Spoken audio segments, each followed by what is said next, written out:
Oh, you guys have made a big mistake now. Indulging me to talk about tokusatsu more? Oh, you fools, I've trapped you now! No, but seriously, thank you guys. I appreciate the support and look forward to discussing media in that category with you. On that note, as some of you may know, we had the first Toho produced Godzilla movie in almost a decade out in US theaters right now. Godzilla Minus One. I personally saw it at my preferred theater for the early event this past Wednesday and loved it. It's done the impossible for me with new releases in theaters and made me want to go back and see it again before it hits home media. And good thing too, because Minus One has a much more limited run. The showing I went to was a lot of fun and a fully packed IMAX screen, which is certainly an ideal presentation for Godzilla. And it seems like the online response to it has been pretty stellar as well. But there is one slight issue. There doesn't seem to be a whole lot of awareness about this one. The marketing for Shin was pretty good, even in the United States. That version of Godzilla was such a smash hit worldwide that it's since come to replace the well-loved Heisei incarnation as the face of the franchise, partly because of that marketing push, but there just hasn't been the same level of effort for Minus One, as far as anyone can tell. So not only are people likely less aware that a new Japanese Godzilla movie is even coming out in the US, compared to the Shin universe movies, but more casual fans who don't peruse Twitter or Reddit every day like most of us in the fandom spaces may not even understand what the deal is with this one. And that's what I'd like to talk to you about today. As someone with a fresh perspective on the movie, I would like to clarify what you can expect with this one and how it compares/takes inspiration from other incarnations.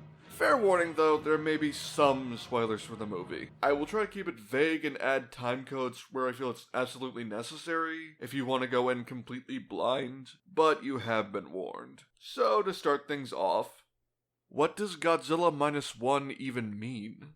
Okay, so a lot of you who are following the few trailers we got are probably rolling your eyes right now, but for the uninitiated who may just be hearing about this now, the idea behind Godzilla Minus One's title is as follows. As the movie is set immediately after World War II in Japan, when the country is at zero, economically, politically, all that sort of thing, the addition of Godzilla and his subsequent rampage means that Japan's overall status is -1. And next off, for those who might have perked up at the mention of post-war Japan in relation to Godzilla, is -1 a remake or prequel to the original? Well, no. You'd think with a name like -1, that could have a nice double meaning and set up the idea that this is somehow set before the original Gojira, or another movie that flirts with that time frame, but Godzilla Minus One is very much its own thing, though this one does feel much closer to the original in terms of tone, how grounded the story is, comparatively speaking of course, and how a lot of focus is on the human characters. Rest assured though, much like the original, Minus One has a very strong human cast that the audience will latch onto and want to see make it out of the ordeal alive. However, the fact that Godzilla makes its presence known very early on as what I assume is a Godzillasaurus in the first 5 to 10 minutes, and again publicly attacks Japan and vaporizes a city, means that it wouldn't make a lick of sense for this to coexist with the original in the timeline, with that one notably being the first of its kind in every other depiction. That paired with how the movie ends, evoking a GMK-esque twist to set up a sequel, means that Minus One can't really fit as a prequel to any of the previous stories. Likewise, it's not a sequel to Shin or any other movie, despite erroneous reports from sources like Ford. Is Godzilla the only monster in the movie? Yep. Which makes sense, as the grounded, character-centric story would leave little room for another creature to come bounding into the frame. Godzilla is also more sparsely used as a result, but unlike criticisms of Godzilla 2014, the wait to get to those moments never feels like a slog. Godzilla in this film represents the embodiment of national and even personal trauma within the characters in post-war Japan, so that kind of gravity and overwhelming terror doesn't really lend itself to monster fights. But it does lend to what I'd argue is the scariest depiction of the characters so far. At least in a more primal sense, with all the scenes of it compared to a boat and generally giving us a more intimate look at the kind of damage it can cause from a more human perspective.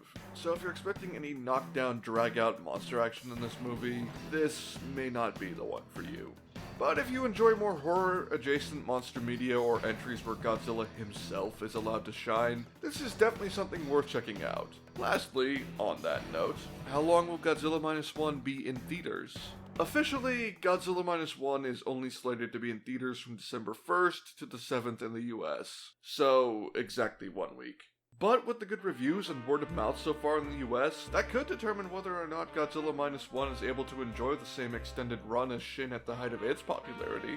So if you've been unsatisfied with the way the MonsterVerse has been handling the character, or just want to enjoy another take to tide you over between Godzilla x Kong's release, I could not recommend Minus One any more highly.